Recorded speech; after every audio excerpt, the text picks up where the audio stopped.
잘 쉬셨어요? 네. 아주 열심히 들어주셔서 감사합니다. 여러분 강의 태도가 너무 좋으세요. 하여튼 오프라인에 그렇게 많은 분 안 오셨지만 온라인상에 또 들으신 분이 한 200여 계신다니까 하여튼 여러분 여기 오신 분 또 온라인으로 들으신 모든 분들 진심으로 감사의 인사드립니다. 이렇게. 여러분 감사합니다. 예. 지금 아까 종합적인 법률 행정사법 목적부터 헌법, 민법에 관한 문제, 형법, 행정법, 행정기본법 종합적인 걸 이렇게 좀 말씀을 드렸습니다. 그래서 이제 이번에는 좀 더 구체적으로 이제 행정기본법이 과연 뭐냐, 또 행정사법이 과연 뭐냐, 또 행정절차법, 행정심판법, 민원처리에 관한 법률 그런 것들에 관해서 이제 간단히 설명을 드리겠습니다. 행정기본법 아까도 말씀드렸지만 40개조 규칙으로 이렇게 되어 있어요. 그런데 행정기본법은 민법의 총칙기능과 같이 행정에 관한 4,600여 가지의 법을 하나로 묶어놓은 총칙적 기본이다. 여러분 그렇게 하시면 돼요, 그렇죠? 그러니까 이걸 우리가 알아야 되잖아요, 행정기본법. 그러니까 보세요. 목적에 우선 행정의 기본 원칙과 기본 사항을 규정을 해요. 그렇죠? 행정의 민주성, 적법성을 확보하고 적절성과 효율성을 향상시킴으로써 뭐라고 되어 있어요? 국민의 권익보호. 이게 그렇죠? 국민의 권익보호잖아요. 아까 제가 말씀드렸죠. 목적이. 어디나 국민의 권익을 보호해야 됩니다. 바로 행정에 관한 법의 목적입니다. 그러니까 거기에 우선을 둬야 돼요, 사실은. 그렇다고 저는 그래요. 또 국민들이 막 이런 것만 믿고 또 막 함부로 하고 막 함부로 그냥 어디 나쁜 행동하고 거짓, 그렇죠? 이런 얘기하고 막 거짓 폭력 이런 건 절대 안 된다. 그렇죠? 국민들도 사실은 잘해야 되죠. 그러나 억울하게 당한 국민이 없어야 된다. 이래서 하는 얘기입니다. 그렇죠? 억울하게. 권익을 지켜야 되니까. 그래서 근데 시행일도 보면요. 아주 참 2021년도 9월 24일 시행을 하도록 되어 있는데 23조부터 26조까지 3조부터 여기까지는 2023년도 금년에 시행이 됐어요. 또 그런 규정도 있어요. 행정기본. 그러니까 여기 모르면 행정기본법 전부 보다가 여태까지 그렇게 안 했냐 그러면 안 되잖아요. 올해부터 새로 시행되기 도 있습니다. 이 참고를 하시고, 예. 그래서 이제 이런 걸 보면서 여러분들이 행정기본법이 이렇게 하는 걸 아시면 됩니다. 행정기본법의 원칙, 이거는 행정심판서 쓸 때도 꼭 필요해요. 전에 행정법의 원칙에서 좀 더 나아가서 좀 더 구체화했습니다. 자, 법치행정의 원칙, 행정. 우리 헌법, 법치행정의 원칙 규정이 법정주의, 그렇죠? 그렇기 때문에 헌법의 원칙을 따르는 거예요. 법치행정. 반드시 법에 의해서 행정처벌을 해야 한다. 평등의 원칙, 그렇죠? 절대로 차별하면 안 돼요. 국민들을 누구에게나 차별하면 안 돼요. 그런데 여러분들 이제 참고로 우리가 민주주의과의 평등권, 헌법 제9조의 평등권이 규정이 되어 있잖아요. 그러니까 평등하게 다 국민을 다뤄야 되는데 차등두면 안 되잖아요. 그러나 민주주의 국가에서의 평등권은 어떻습니까? 헌법에 보면 실질적 평등권. 공산주의나 사회주의 국가는 뭡니까? 형식적 평등. 그렇죠? 똑같이 배급도 얼마 주고 그렇잖아요. 북한도 똑같이 배급 주잖아요. 그렇죠? 공산주의. 그러니까 똑같이 못 살아 그러더라고요.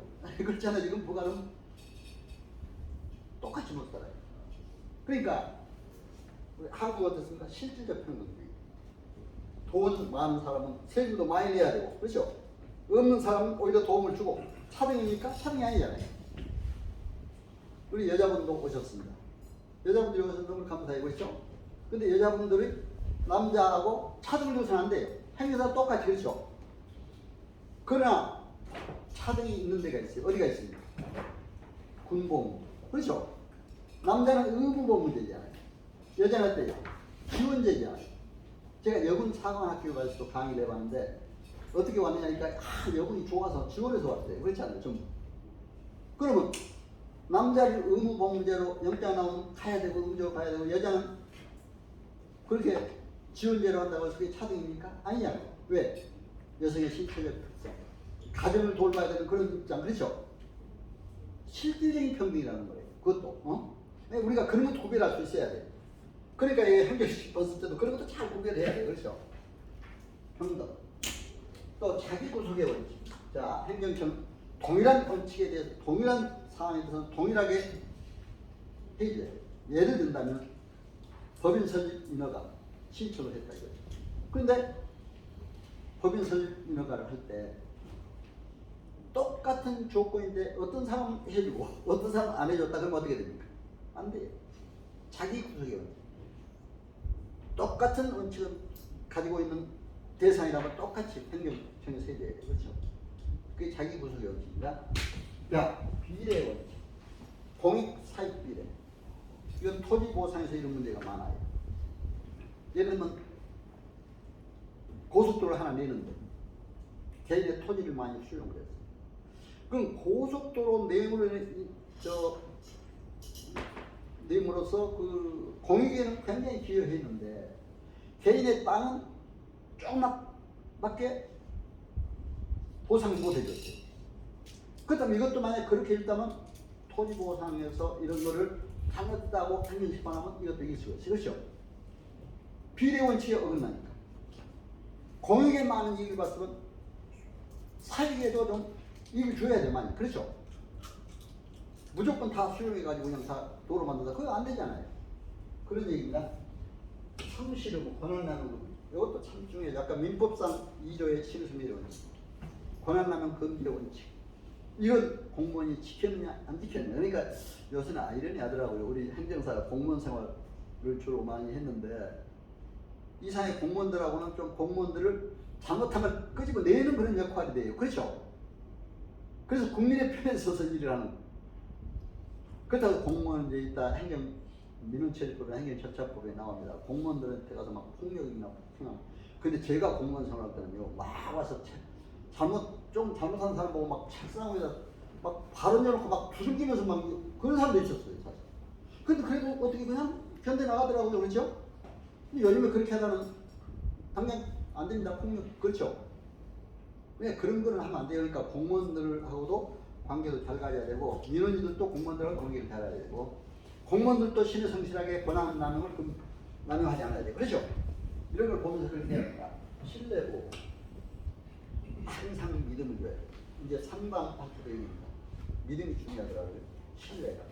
서로 믿어주고 신뢰해주는 거. 그렇죠? 그 다음 결국 금기요. 예를 들면 어떤 사람이 그 도로를 내면서 건축 허가를 해줬다. 건축 허가할 때는 도로 조명까지 할 수 있도록 의제 그런 규정이 있어요. 이따가 이제 그 말씀드립니다만. 그렇죠? 그러면 해주는데 건축 허가를 내주니까 기부 찬압을 좀 해라. 공무원 사회에서 그랬다면 어떻게 되겠어요? 안 되잖아요. 그렇죠? 부당 결부한다 이거죠. 그러니까 이런 거에 어긋나냐 안 어긋나냐 그런 걸 우리가 다 행정 심판 쓸 때 이런 것도 다 따져보면 꼭 잘못된 게 하나씩 나와요. 아마 공직자들. 그렇죠? 따져보면 나와요. 그러니까 여기 행정사는 이런 거는 이제 따지면 되는 건데 얼마나 행정사가 연구를 많이 해야 되겠더라고요. 이렇게 한다. 그래서 이제 행정행위는 법이 구체적 사실에 관한 법 집행을 수행하는 권력적 단독행위. 행정행위는 단독행위잖아요. 아까 민법 이제 비교할 줄 알아야 돼요. 단독행위도 있고 계약도 있고 합동행위입니다. 그렇죠? 행정에 관한 행위는 권력적 단독입니다. 참고를 요건 하시고. 예. 그리고 이제 행정에 관한 행위는 법 적합해야 되고 이렇게 공정해야 되고 이제 확정성, 불가변력, 불가쟁력 이런 게 있습니다. 그러니까 불가쟁력은 소송으로 다툴 수 없게 된 경우, 예를 들면 심판으로 다툴 수 없게 되는 경우 그런 것이 이제 불가쟁력 그런 거죠. 그러니까 뭐냐면 예를 들면은 행정심판을 할 때 행정처분이 있은 날로부터 180일 이내, 있음을 안 날로부터 90일 이내 행정처분을 해야 된다. 이렇게 딱 규정이 되어 있어요. 그게 아니면 잘못된 거예요. 그렇죠? 그 지나버리면 끝나는 거예요. 저는 어떤 사람이 영업정지를 당했어요.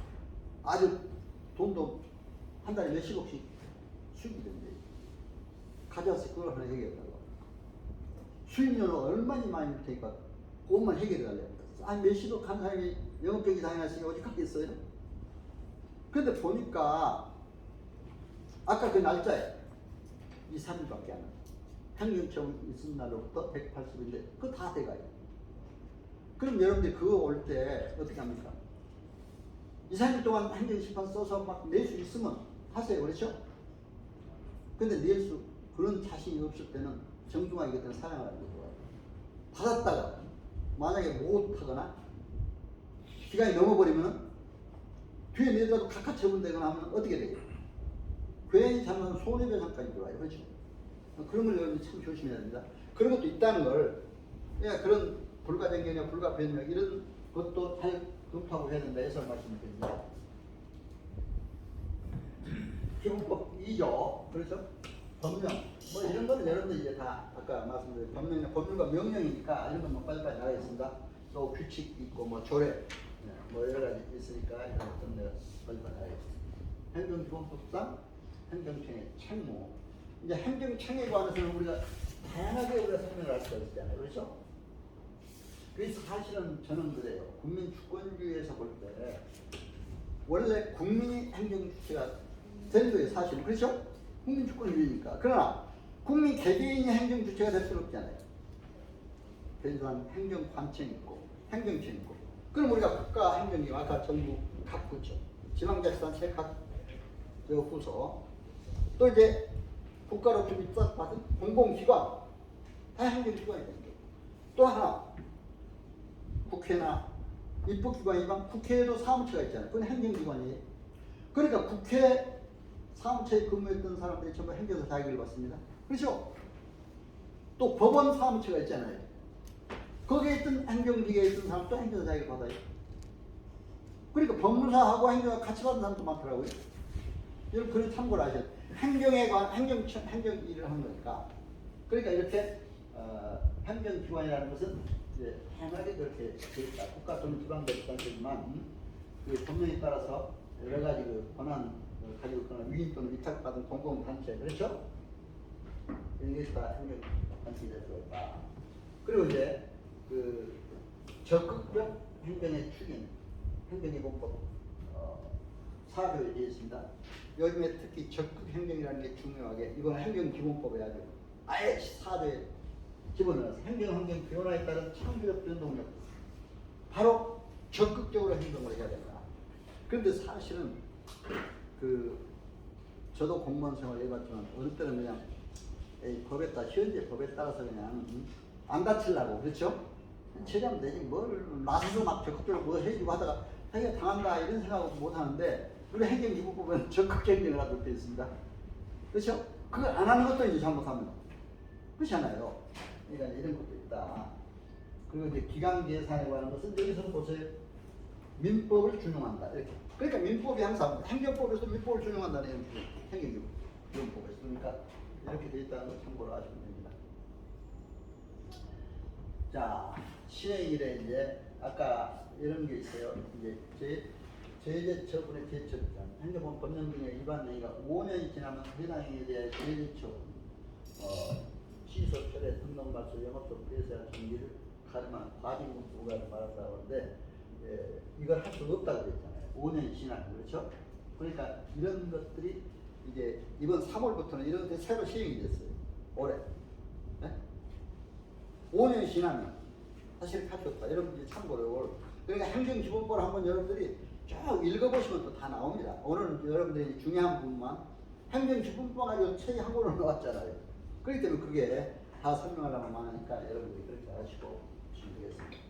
그래서 이제 이렇게 이런 조항이 달라졌다는 걸 여러분 참고로 하시고 하면 되겠습니다. 이건 제가 이제 대한행정사회를 한번 썸네일을 이렇게 한번 만들어 봤습니다. 이제 행정심판에 관해서 주로 행정법률에 관해서 제가 여러분들에게 설명을 드리기 때문에 왜 그러냐면 아까 제가 그 명함을 하나씩 일부러 여러분들이 드렸어요. 특히 오프라인 교육하신 분들을 직접 만나 뵀으니까 그래도 인사를 드려야 되겠다 제가 하나에 그러고 또 한 가지는 제가 그 유튜브 활동을 통해서 행정사를 많이 홍보하고 있습니다.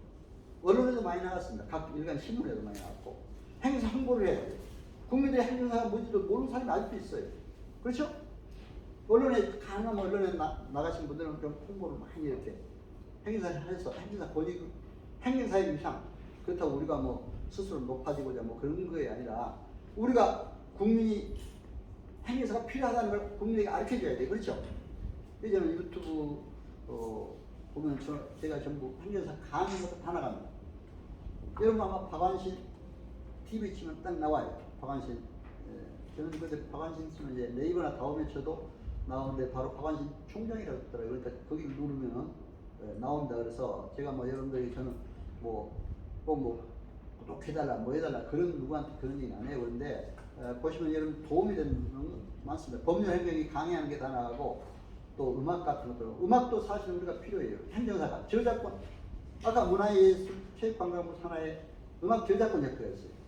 거기 전부 제가 작사한 노래 한 12곡이 그리운 공연사 작곡한 최영석 선생님이 작곡해가지고 저작권 협회 등록이 됐는데 하다 보니까 나보고 등록을 해달라. 가수협회에서 그렇죠? 그런 것도 와요. 그래서 가수협회 법인 설립도 하나 해야 돼요. 그렇잖아요.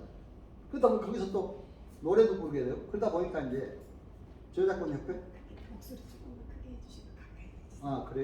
잘 안 들려요 뒤에? 아 뒤에 잘 안 들리십니까? 아 들려요? 온라인에서. 온라인에? 아 그래요. 예.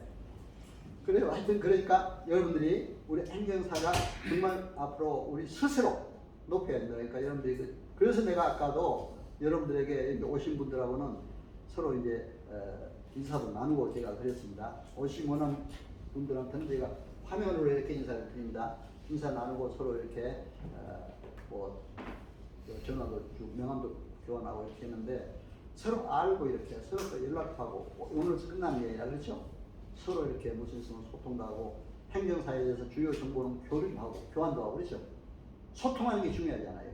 그러니까 여러분들이 그렇게 해주시다 하고 이제 됐는데 이런 대한행사회를 좀 더 넓게 알리기 위해서 이렇게 쫙 한번 만들어 본 겁니다. 제가 그래서 참고로 이렇게 보시고 자 그럼 우리 이제 대한행사회로서 이런 행정작용이 어떻게 되어 있느냐를 보니까 행정처분 공직사회 행정처분이 있었고 행정처분이라는 게 바로 행정작용이잖아요. 행정행위잖아요. 쉽게 말하면 여러 가지 행정처분이 있을 때 행정사가 거기에 대응한 모든 걸 이제 가져야 되잖아요. 그 행정처분에는 여러 가지인데 이거는 원래 이제 불소급의 원칙이 적용입니다. 어떤 법이 있을 때 그런데 어때요? 불소급의 원칙이지만 국민에게 유리할 때는 소급해서 적용하도록 했어요. 예를 들면 과징금이 행정벌의 과태료나 이런 것이 현행법에서는 500만 원입니다.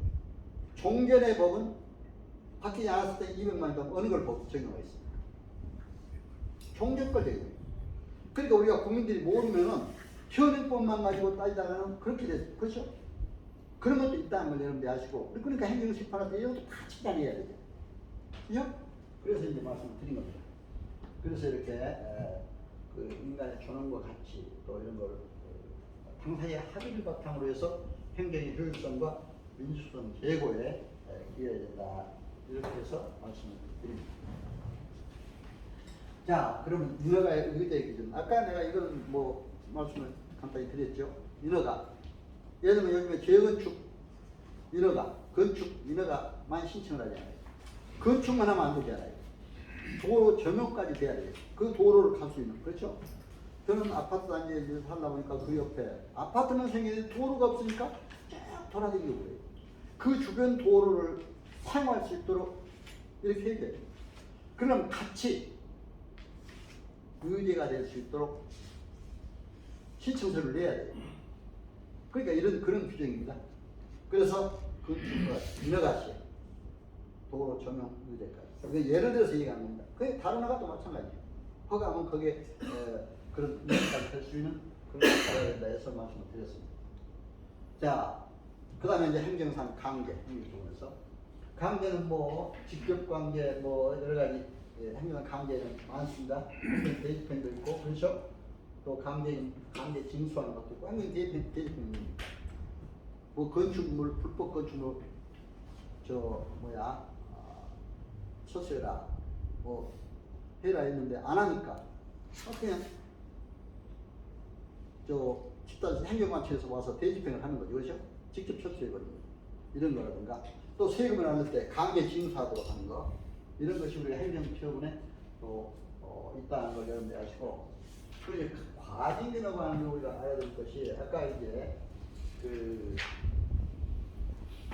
업무정지나 영업정지랑 했을 때 정기를 과징금으로 가름할 수 있다. 이런 행정기본법이 있어요. 이건 새로. 그러니까 앞으로 영업정지 처분만 내려가지고 어떤 해버리면 굉장히 피해를 보잖아요. 매출이 많은데 그 사람이 업무정지라는 영업정지 당했을 때. 그러니까 이때는 과징금으로 대체할 수 있다. 행정기본법에 이번에 그런 것도 참고로 아시고 이렇게 할 수 있는데 왜 그렇게 굳이 그냥 영업정지 처분했느냐, 그렇죠? 이런 것도 우리가 주장을 할 수가 있습니다.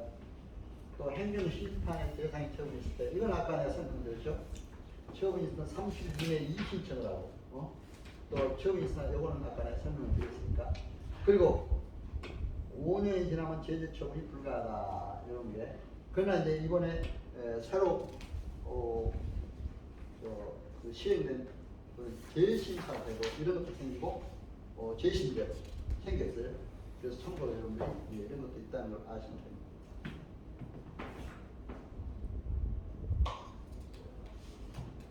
이유신청을 좀 한번 설명드린 거고요. 행정적 입법 활동은 뭐 이제 이건 입법할 때 관련 기관과 또 이제 제가 우리 행정사법 개정할 때도 법제사법위원들도 만나고 여러 가지 그때 한번 우리 통합행사 되기 전에 해봤으니까 그러니까 유관기관과 행정안전부가 우리 주무관청이지만 또 법제처라든가 유관기관, 유관자격사단들 또 이렇게 의견도 이렇게 듣고 그렇게 하는 것이 정치가 그런 내용입니다. 이게 참고하시고 행정기본법의 이제 기대 효과 이거는 우리가 행정기본법이 2021년도 9월 24일 시행되고 금년 3월 24일까지 시행됐다고 했잖아요. 그러니까 시행됨으로써 법 체계를 완성했다. 이런 효과가 나타나는 거. 그리고 국민 권리 보호를 강화했습니다. 그렇죠? 아까 국민 권익 보호에 이바지한다. 목적이 다 그렇게 돼 있잖아요. 그리고 적극 행정, 아까 적극 행정이 아예 직접적으로 표현이 됐잖아요. 행정기본법. 그리고 4차 산업혁명 시대 혁신을 할 수가 있다. 여러분 4차 산업혁명 시대. 바로 요즘에 AI가 별걸 다 하더라고요. 그렇죠? 어떤 사람 유튜버인데 AI가 유튜브 말만 하면 그걸 만들어내요. 근데 제가 지난번에 이제 주민자치위원으로 또 해서 각 구청 단위로 거기 가서 쉽게 행정을 생활행정 이런 말로 바꿔가지고 해요. 그래서 또 쉽게 해야 일반 주민도 다 들으니까 그렇게 했는데 거기 변호사도 와서 듣고 있더라고요. 듣고 너무 도움이 됐대요. 행정에 관한. 사실 행정기관은 근무 안 했으니까. 그렇죠? 그러니까 우리가 변호사하고도 많이 함께 협력하면서 이렇게 해야 된다 생각이 듭니다. 그래서 각 자기사단체로도 그래서 그때 보니까 이 AI 변호사도 유튜브를 통해서 많이 활동을 합니다. 그래서 여러분 우리 행정사님도 유튜브를 통해서 앞으로 홍보도 하고 활동도 하고 이렇게 해야 된다 생각이 듭니다. 그래서 행정법 체계 효율화를 이뤘다. 이렇게 해서 여러분들이 이제 국민과 공무원을 혼란을 해소시키는 이번에 행정기본법이 새로 나옴으로써 이런 역할을 한다 해서 말씀을 드립니다. 그래서 이제 아까 이거는 내가 행정심판 인용 계획을 이걸 한 거를 이제 내가 여러분들에게 한번 했습니다. 그래서 아까 잠깐 설명드렸지만 여러분들이 이제 앞으로 이런 걸 직접 할 때 해봐야 돼요. 사실 바로 행정심판 체계라면 바로 체계라는 게 보통 4, 5개월 걸려요. 그렇죠? 또 중앙행정심판, 서울시 행정심판에 각 시도 행정심판에 갔다 중앙까지 가려면 또 더 걸려요. 시간이. 그렇기 때문에 항상 영업정지, 업무정지 맡았을 때는 반드시 집행 정지부터 먼저 하라. 그렇죠? 정신정 같이. 그럼 이거는 바로 해주려고요. 한 4일 내에 바로 결과가 나와요. 재개월 시까지 집행을 정지한다. 이렇게 와요. 그러고 나서 이제 행정심판서는 이제 각 시군구 기초단체, 행정 처분한 단체 단위에 가요. 가면 거기서 답변서가 오잖아요. 우리는 이게 맞다 하고 이제 자기네들 의견. 그럼 또 행정관 다시 거기에 따른 반박 보충 서면을 또 내요. 이렇게 하다 보니까 보통 답변서가 20일, 뭐 30일 걸려요. 그럼 그걸 다시 보충 설명 내려면 또 뭐 10일 내에 내라 그래. 이런 규정은 알아야 돼요, 우리가. 그렇죠? 그럼 또 보충 설명 내고. 또 경찰까지 갔다가 검찰까지 갔다가 무혐의 처분되거나 그렇게 했을 때 다시 보충 그것까지 청구해서 내려면 또 며칠 그렇잖아요. 그러니까 보통 4, 5개월. 시군구청의 기초 그 행정심판위원회에서만 하는 것만 해도 그렇게 시간이 걸려요. 그러니까 영업정지나 업무정지 다녔을 때는 우선 집행정지부터 신청을 해놓고 해야 된다. 그렇죠? 근데 이제 마지막 끝날 때 보니까 참 인용재개를 받으니까 그렇게 기쁘더라고요. 본인도 그렇게 기뻐하고 그렇지 다른 사람도.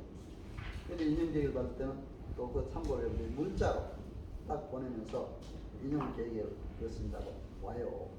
그래가지고 그 다음날 인용재개를 한 다음날 문자로 그래 오는데 이제 한 10일이나 15일 있으면 또 그게 서면을 옵니다. 서면까지 다 받아야 돼요. 그러니까 받아보면 이제 그 완전히 그게 하나의 증거가 되는 거죠.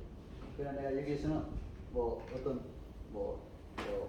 사건 번호라든가 누구라 또 그런 건 안 썼습니다. 왜 이것도 개인정보에 관련하면 위반되니까 그렇죠? 여러분들이 뭐 우리가 그런 까지 구체적으로 또 할 필요는 없으니까. 자, 행정쟁송과 이거는 이제 행정심판이나 행정쟁송에서는 행정소송과 행정심판인데 이거는 이제 다음 행정심판 시간에 여러분들 구체적으로 할 거니까 그냥 넘어가겠습니다. 행정심판에 대한 사례만 여러분들 이제 그런 거 있다고 이렇게 했으니까 또 행정심판 전치주의도 이제 이건 뭐 한 가지만 내가 설명하면 심판 전치주의는 바로 이미역 행정심판 전치주의 원칙인데 행정소송을 가도 되고 행정심판을 먼저 해도 되고 그래요. 그러나 필요적 행정심판 전치주의가 반드시 적용되는 경우가 있어요. 어떤 경우입니까? 요즘에 음주운전을 많이 해서 운전면허 취소가 됐을 때 반드시 행정심판을 먼저 거쳐야 돼요. 그렇죠? 그 다음에 국세에 관한 문제, 공무원 징계에 관한 문제, 노동에 관한 문제, 토지보상에 관한 문제 이런 들은 반드시 행정심판을 먼저 거쳐야 합니다. 저는 이제 행정실습할 때 행정법원에 가는데 동영상을 하나 보여주더라고요. 보여주는데 어떻게 되지 않습니까? 아주 음주운전하다가 안 하려고 이제 대리운전 기사를 불렀어요. 불러서 대리운전 기사가 운전을 해갔어요. 했는데 대리운전 기사가 약속한 것보다도 훨씬 더 멀리 가거든요. 그러니까 이건 돈을 더 달라고 그랬어요. 그 차주는 아니 난 못 주겠다. 약속했는데 왜 그걸 주느냐. 얼마로 약속했는데. 그래서 그냥 운전기사 화나니까 내려버렸어요. 돈도 안 받고. 내려가면 경찰에 신고한 것 같아요. 경찰이 바로 쫓아왔어. 근데 그 사람이 쫓아왔을 때 바로 운전대에 앉았을 때 자기가 그때 한번 뭐 해발라 그랬든지 어쨌든 그 운전대에 앉았었어요. 음주 측정을 해보니까 혈중 알코올 농도가 그때는 1.몇 이상이면 취소기. 지금도 여러분 그런까지 알아야 되잖아요. 우리 행사는. 그러니까 이제 참 행사 만물 박사가 돼야겠다. 그렇죠? 그러니까 이제 딱 음주 운전을 취소돼 버렸어요. 면허. 그런데 이 사람이 뭣도 모르고 행정소송을 먼저 제기했어요. 아까 뭐라고 했어요? 음주운전 행정심판을 먼저 거쳐야 된다고 그랬잖아요. 필요적 행정심판 전치주의. 그렇죠? 그걸 영상을 보여줘요. 그러니까 이제 행정소송에 다시 돌려보냈어. 행정심판을 먼저 해오라고 그랬잖아요. 그래 행정심판을 갔는데 졌어요 거기서. 왜? 우리 행정사가 이제 여러분 참고로 행정심판 대리권이 있어야 되는데 그게 없어요. 아직 대행만 하도록 됐어요. 그러니까 대리권이 있어야 가서 변론도 하고 가서 증거도 하고 가서 막 직접 진술도 하고 이렇게 해야 되는데 그 사람 이름을 하다 보니까 그냥 행정심판에서 가가돼 버렸어. 그러니까 이제 억울하니까 이 사람이 자기는 하나도 안 한 건 입증됐잖아요. 안 한 건 자기가 알고 있잖아요. 그러니까 그걸 입증하려고 이제 뭐 음주운전 기사 찾아갔어.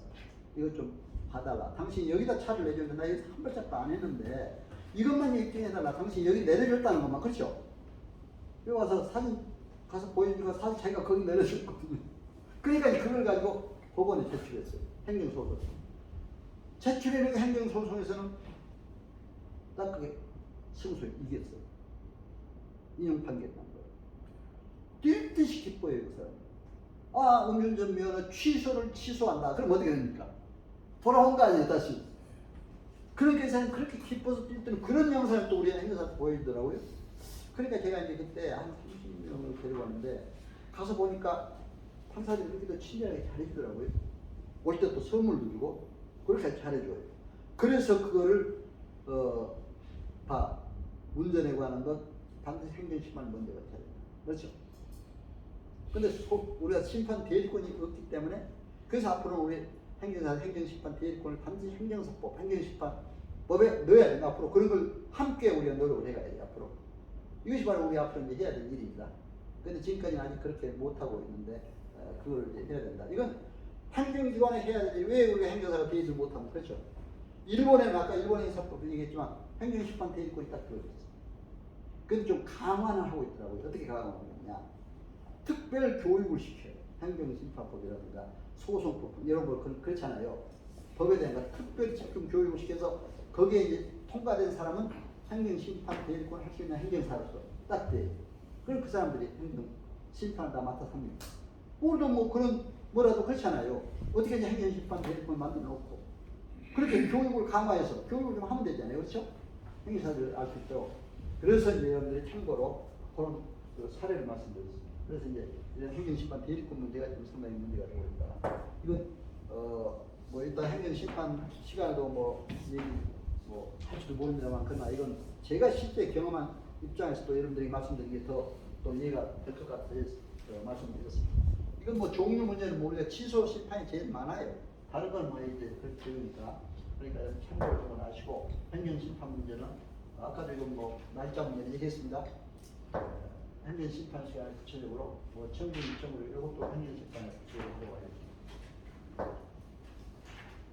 자, 행정사법. 이건 이제 1906년 이제 경찰령 또 대서 비례규칙으로 이렇게 됐다. 근데 사실은 행정이라는 게 옛날에 고구려 시대는 행정이 없었어요. 고려 시대는 없었어요. 조선들 다 행정기관이 있잖아요. 다만 행정사가 없었다는 거죠. 그렇죠? 그래서 이제 우리 행정사의 영역이 이때부터 이제 이런 식으로 생겼다. 이래서 놔둔 겁니다. 행정은 국가가 있는 한은 행정이 없어요. 여러분들 참고로 그것도 넓게 봐야 돼요. 그래서 뭐 이런 구체적으로 말할 거 없고 다만 우리가 이제 행정사법이 2011년 3월 23일 날 개정해가지고 또 2013년도부터 이제 행정사법 시행이 됐죠. 그래서 그때부터 1회 자격증이 실시됐잖아요. 저도 그때 이제 나는 공직경력으로 받았지만 그때 시험도 됐잖아요. 그래서 그때 한 7만, 6만 몇 명씩 됐잖아요. 그 합격이. 우리는 이제 공무원 자격 기준으로 제가 이제 받아가지고 1회 1기 때 받아서 제가 했기 때문에 이런 걸 했고. 그 다음에 이제 8개 협회로 되어 있던 행정사협회가 통합하기위해서 아마 법을 새롭게 만든 것이 2021년 6월 10일. 그렇죠? 그래서 6월 10일에 통합이 됐잖아요. 초대 대한행정사회로 바뀌어서 종로에 있다가 종로 1기가 있다가 우리 가산대 있던 단지로 이번에 옮겼습니다. 그렇죠? 그래서 이제 종로에도 의미가 있고 여기도 의미가 있어요. 종로에는 왜? 정부 행정기관이 주로 종로 쪽에 많이 있었잖아요. 종전에 옛날부터 뭐 고려 조선조 뭐 옛날부터. 그런데 가산 디지털 단지로 옮긴 것도 또 의미가 있는 것이 요즘에 디지털 시대. 그렇죠? 제가 사이버의 총장을 지냈기 때문에 사이버 시대 굉장히 이게 참 중요해요. 이 4차 산업혁명 시대 행정사가 우리가 어떻게 해야 될 것인가 그런 의미에서 이쪽에 어떤 의미가 있다 이렇게 생각이 됩니다. 뭐든지 긍정적으로 생각하면 좋잖아요. 그렇죠?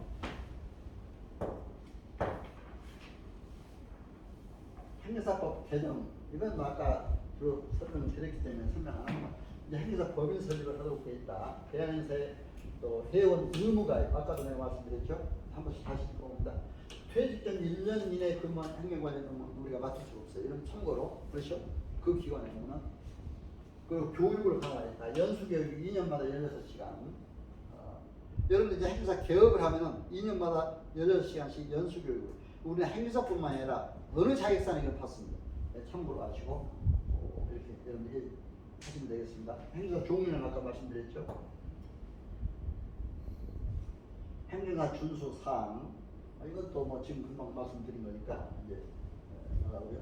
행정사법 내용 일조 목적은 내가 누차 얘기했습니다. 국민의 편익 도모, 행정 제도 발전, 건전 발전, 그렇죠? 그리고 이제 행정사 업무 문제.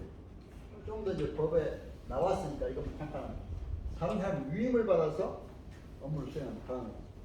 그러니까 저는 항상 위임을 받는다고 했으니까 계약서 쓸 때 위임 계약서를 써요. 그냥 계약서를 안 써요. 그렇잖아요. 위임 받았다니까. 그래서 위임 계약서 해가지고 위임이 수임이 저는 그렇게 바꿔 썼어요. 옛날에는 전부 갑을 막 그랬잖아요. 갑질한다고 그러잖아요. 그러면 안 되잖아요. 그렇죠? 이제 위임이 수임. 그리고 이제 수임 내용. 예를 들어 토지보상이 업무에 관한 거. 수임 또 그 비용 얼마인데 뭐 계약금을 얼마 받는다. 뭐 그런 거 이제 다 하면 되니까. 그래서 그거는 뭐 비용 구체적으로 할 수가 있습니다. 그러니까 이거는 여러분 일하다 보면은 거기에 자동적으로 이제 수임료를. 그런데 우리가 너무 서로 뭐 싸게 받아가지고 행정사 인상을 낮출 필요는 없지만 너무 또 비싸게 받아서 또 국민에게 부담을 줘도 안 돼요. 그렇죠? 그러니까 행정사가 어떻게든 비용사업비보다는 싸니까 행정사 때 많이 올라오고 그래요. 그렇죠? 그러니까 그런 것도 잘 보면서 그러나 이제 내가 어디 다른 자회사를 보니까 서로 염가 경쟁을 그 법에 보니까 못하고 그랬어요. 근데 그러나 더 싸게 해줄 테니까 와라 막 이런 식으로 홍보도 안 돼요. 그건 염가 경쟁을 하는 게 행정사 윤리에 의하는 겁니다. 서로 싸우는 것도 적정선을 받아야죠. 그렇죠? 근데 저는 해보니까 적정선이 뭐 잘 해주면 친절하게 해주니까 뭐 많이 주더라고요. 내가 사실은 어떤 사람이 대치동 강남 대치동 학원을 경영하다가 학원을 폐쇄당한 지금 노동부로부터 통보가 왔어요.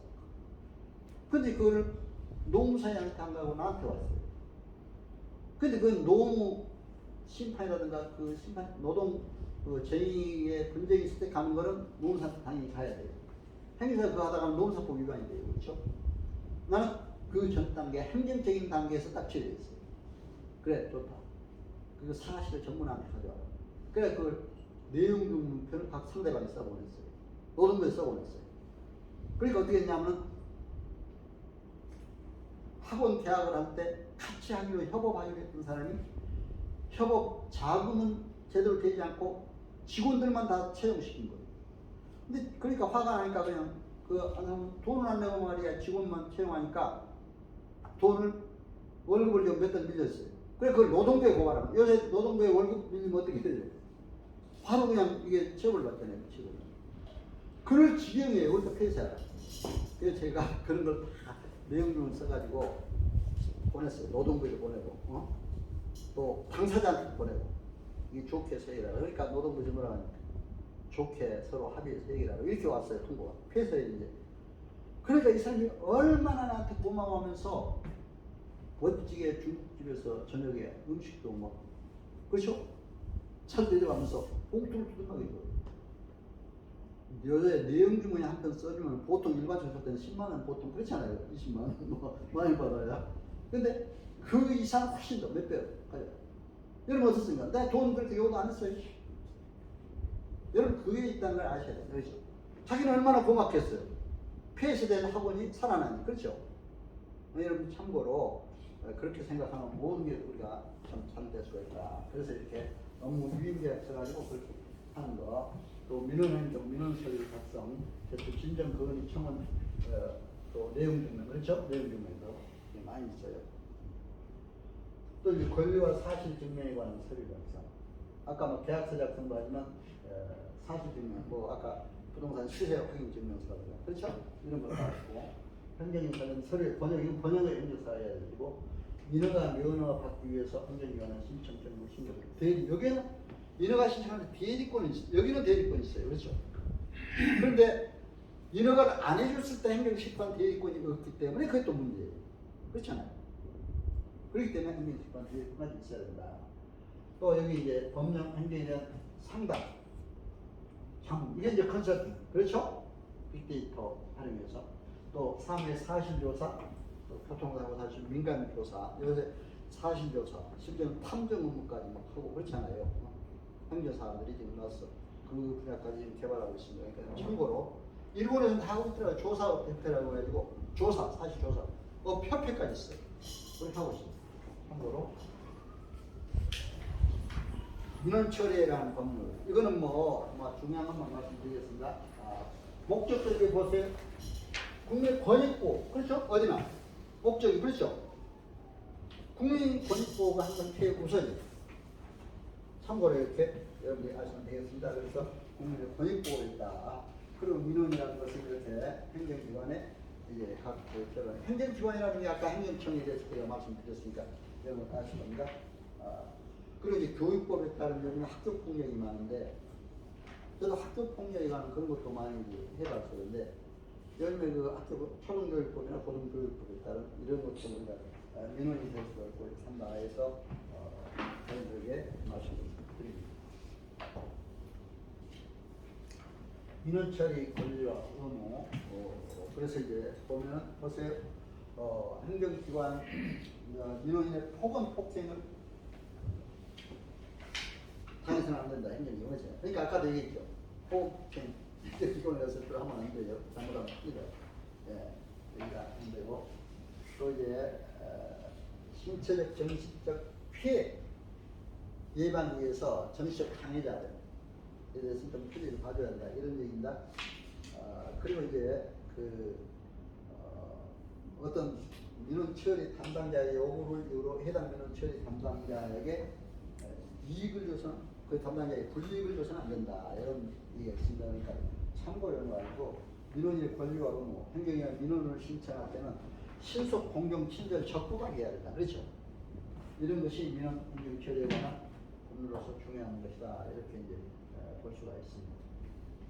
민원 처리의 원칙도 이런 거고 이제 특히 아까 개인정보에 관해서 얘기했습니다. 개인정보는 절대로 민원 처리할 때 공직자나 또 상대 민원인에 대해서 정보를 함부로 이렇게 어디 나쁜 정보를 제공하거나 그러면 안 된다 이렇게 참고했습니다. 그리고 민원이 얼마나 중요하면 민원의 날까지 10월 11월 입사일로 정하도록 민원의 날까지 정하도록 이렇게 규정이 되어 있다. 여러분 참고로 아시고 이런까지 있다는 걸 아시면 되겠습니다. 민원 신청 격수, 민원 신청 격수가 됐을 때 신청을 받았을 때는 신속 공정하게 행정기관 민원 처리해야 된다. 이런 얘기예요.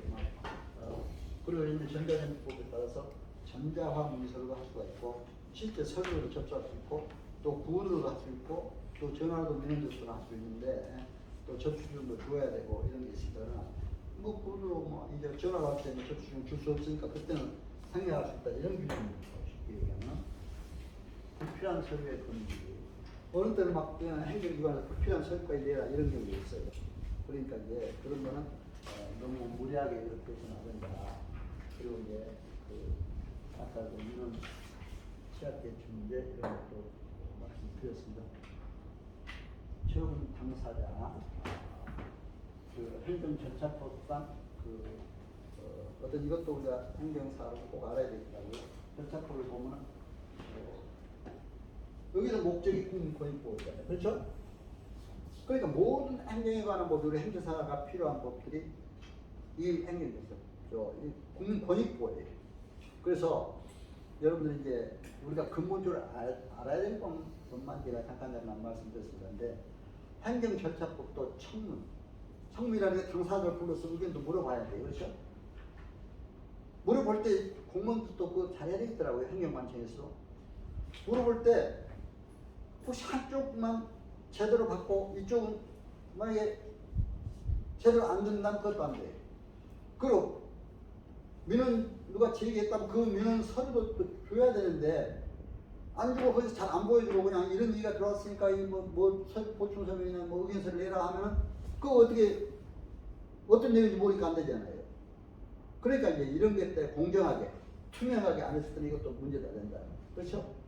그래서 항상 행정 절차법도 문제고 또 이제 중요한 것들은 공청회를 열어야 된다 이런 게 있어요. 전문가들 모아 공청회에서 그걸 결정해야 되고 그렇죠? 그래서 이런 내용들입니다. 그래서 이제 이런 것들을 해야 되는 것이 이제 행정절차, 청문 공청회, 또 의견 제출, 그렇죠? 전자문서 이런 것들을 말씀드렸고요. 이건 이제 아까 누차 많이 얘기한 겁니다. 행정문서 신의성실 또 투명성 행정 업무 그런 거예요. 그랬고요. 비청 사건이라는 것도 우리 행정사들이 또 해야 될 분야예요. 그러니까 그 이게 가장 많은 것은 우리 행정사들에서 법인설 해산 청산 법인 등기부 이런 것들 또 신탁법상 신탁에 관한 사건, 공탁 감정에 관한 사건 이런 것들은 우리가 행정사들이 또 관여해야 될 일이거든요. 법인 청산될 때 해산 청산해야 되는데 이런 것들을 우리가 이제 해야 될 문제가 있고 하니까 일단 해서 말씀드립니다. 자, 그 다음에 이제 이렇게 아까 2조 행정사법 제2조에 따른 업무 내용을 여기 이제 잠깐 아까 2조에서 말씀드렸으니까 요거는 뭐하고 윤리와 자세에서는 이제 직업 윤리에 강의했는데 사실은 우리가 최소한 이런 기준을 지켜야 된다. 물론 자격사로서의 아까 근기와 자긍심을 해야 한다. 국민 편의, 공공의 이익을 위해서 또 신의성실의 원칙, 일사전다 판단 능력이 있어야 된다. 그리고 이제 행정복지에 대한 전문 지식도 있어야 된다. 또 이제 리더십도 우리가 갖고 있어야 되는 것이 그거는 여기에 우리가 해야 될 일이 문제다 이렇게 생각해서 말씀드립니다. 자, 그래서 우리가 행정사에서 성공하려면 4A 바이러스에 걸려서는 안 된다 이런 얘기예요. 이거는 윤리 문제라고 관련된 겁니다. 절대로 언론관에서 교만하지 말라. 이건 제가 하는 얘기가 아니고 미국의 하버드 대학 연구팀들이 얘기한 거예요. 언론관에서 절대로 교만하지 말라. 그렇죠. 아까 그래서 겸손하라. 국민들 섬기라 했잖아요. 교만하면 꼭 이게 문제가 돼요. 그다음 성공하지 못한다. 언론이 있어. 너무 외로워하지 마라. 여러분 행정사하다 보면 외로울 때가 있어요. 왜 고객도 안 오고 그냥 임대료만 내고 앉아가지고 혼자 앉아있다 보면 외로울 때가 있어요. 근데 저는 아예 그냥 처음부터 처음에 3명으로 시작했다가 한번 대여섯 명하고 몇 명까지 이렇게 불어나고 그렇게 같이 했어요. 근데 저는 협동사무소 이렇게 했는데 요즘 이제 법인으로 하도록 되어 있습니다. 3명이서 그렇죠? 법인도 하도록 되어 있으니까 그러니까 혼자 할 때는 외로울 수도 있어요. 그렇죠? 이 외로움을 잘 극복해. 근데 일본에서 그 외로움을 극복하느라고 막 음악하고 악기도 하고 그러면서 막 사람들과 관계에서 만나고 하더니 그 사람이 최고의 행사가 됐대요. 외로움을 잘 극복할 수 있어야 돼. 그렇죠? 그 다음에 애드벤처 시킹. 이거는 절대로 모험을 하지 말라. 아까 내가 행사 뭐 할 때 돈 얼마 줄 테니까 회의를 해달라. 잘 안 될 거예요. 장면 맡았다 모험을 했다 안 되잖아요. 사실은 은퇴하고 나면 여러분 유혹도 많이 해요. 무슨 사장 자리 하나 줄 테니까 와라. 그렇죠? 회장 자리 가서 괜히 그 결제한 자리에 앉았다가 잘못하면 책임만 지고 해명하는 사람이 많아요. 그렇죠? 우리 행사는 그런 거죠. 행사 업무 수행할 때도 그런 거 잘 하라 이거죠. 그렇죠? 그리고 특히 요즘에 성폭력 문제가 많이 나오고 이런 거 참 조심해요. 우리 행정 물론 안 그래지겠지만 그렇죠? 항상 이 4가지만 조심하면 성공할 수 있다. 4A 바이러스에 걸리지 말아라 이런 얘기예요. 행정사를 성공하려면 그래서 이제 여기 말씀드립니다. 자, 우리 이제 행사법상 행사 이거는 지금 강의 중에 계속 나온 얘기입니다. 행사 아닌 사람들은 행사 업무를 할 수가 없다. 변호사도 행사 업무를 우리도 변호사 업무를 할 수가 없잖아요. 공인중개사 업무 할 수 없잖아요. 그렇잖아요. 세무사 업무를 할 수 없잖아요. 그러니까 그런 얘기입니다. 그리고 이제 할 수 있는 업무는 아까 말씀드린 대로 국가유공자, 또 면허정지, 운전면허 취소 구제, 토지보상, 인허가 합격 통용 이런 것들은 다 우리가 할 수 있는 일이다. 그런데 이런 할 수 있는 일을 위해서는 우리가 이제 그 기본법을 알고 그 법에 따른 시행령 시행규칙까지 알아야 우리가 할 수가 있다. 그래서 이런 신의성실의 또 아까 유인 거부하지 말라 하는 것도 중간중간 제가 말씀 많이 드렸죠. 그래서 비밀이라면서 이건 개인정보 당연히 비밀로 지켜줘야 되고 그렇게 해야 됩니다. 그 다음에 여기서 이걸 꼭 여러분들이 알고 계셔야 돼요. 저에도 준비해보겠습니다만 아마 내 강의한 10개 보내드릴 거예요. 혹시 받으셨나 모르겠는데 밴드라이를 통해서 보세요. 국가유공자 이름을 맡았을 때 반드시 국가유공자 예우 및 지원을 한다. 보훈대상 지원을 한다. 이 법률을 반드시 시행령 시행규칙까지 봐야 돼요. 그렇죠?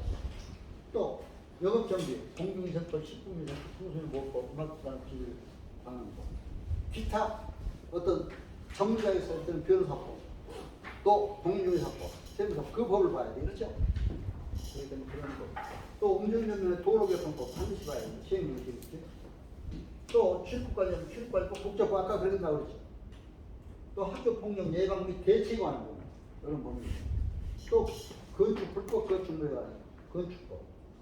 또 손실보상 헌법 23조에 관한 공시가격에 관한 법. 이것도 반드시 알아야 돼. 저는 이제 공시가격 아파트 동대표들이 나한테 와서 조정해달라고 왔어요. 그래서 제가 아니 왜 어떻게 그 공시가격을 내가 조정할 수 있냐.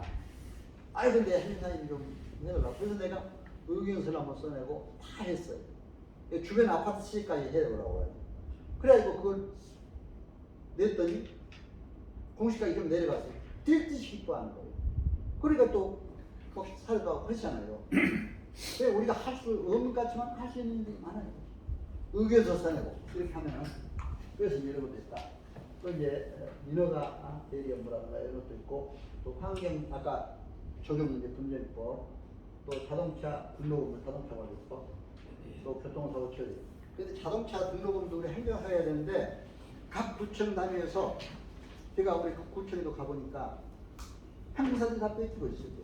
다른 자유사단체들 다른 단체에서 자동차 등록업무를 하는 거예요. 근데 이제 내가 서초구청에 갔는데 그때 팀장이 그렇게 친절하게 한 30명이 갔는데 이렇게 강당에 모아놓고 얘기 잘해주더라고요. 설명을. 아니 다 뺏기고 있습니다. 자기들 앞으로 이제 행정사를 할 분이니까 그렇죠. 다 뺏기고 있습니다 그러더라고요.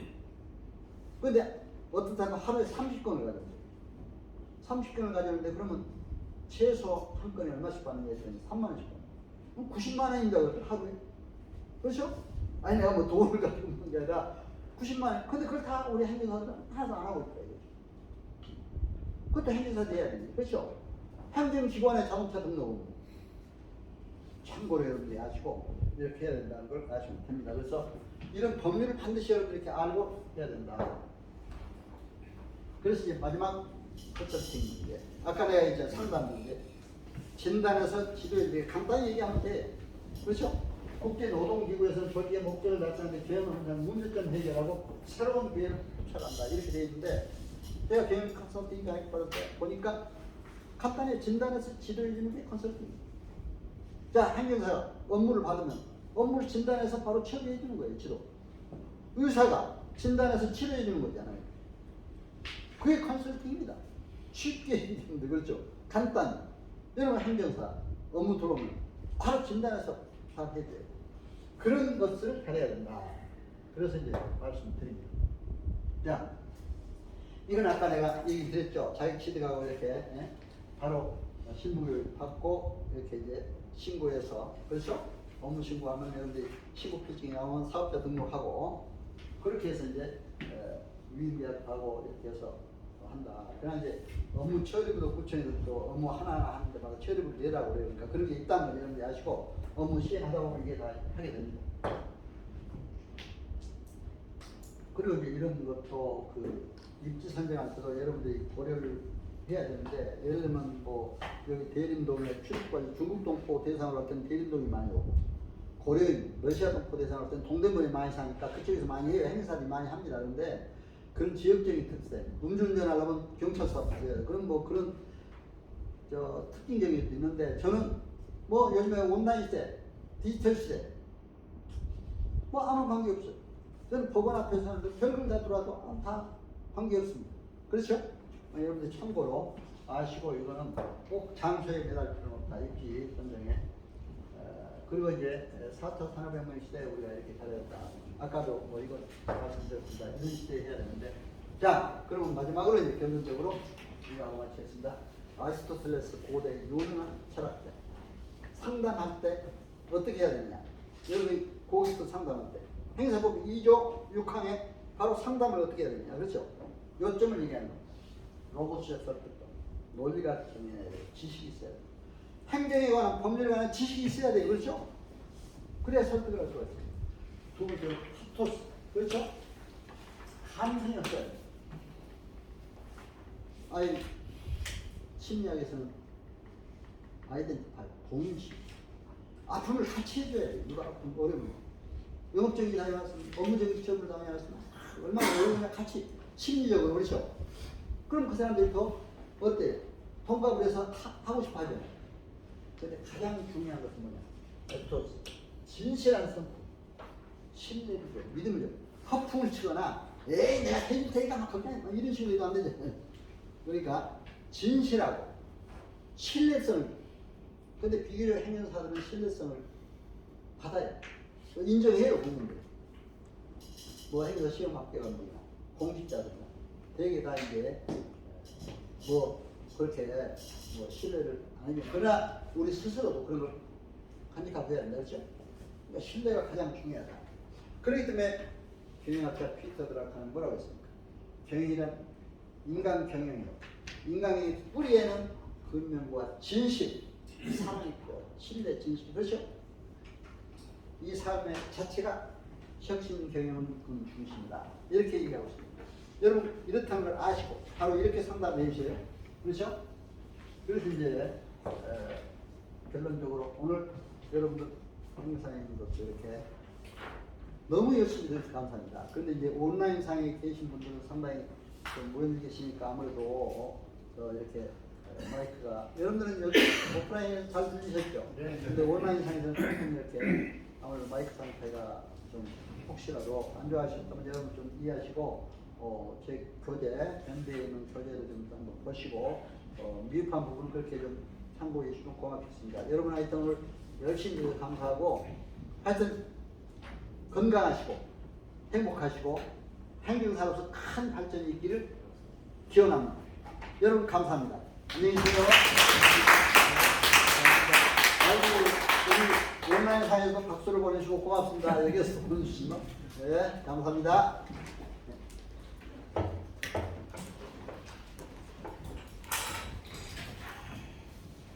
수고했습니다.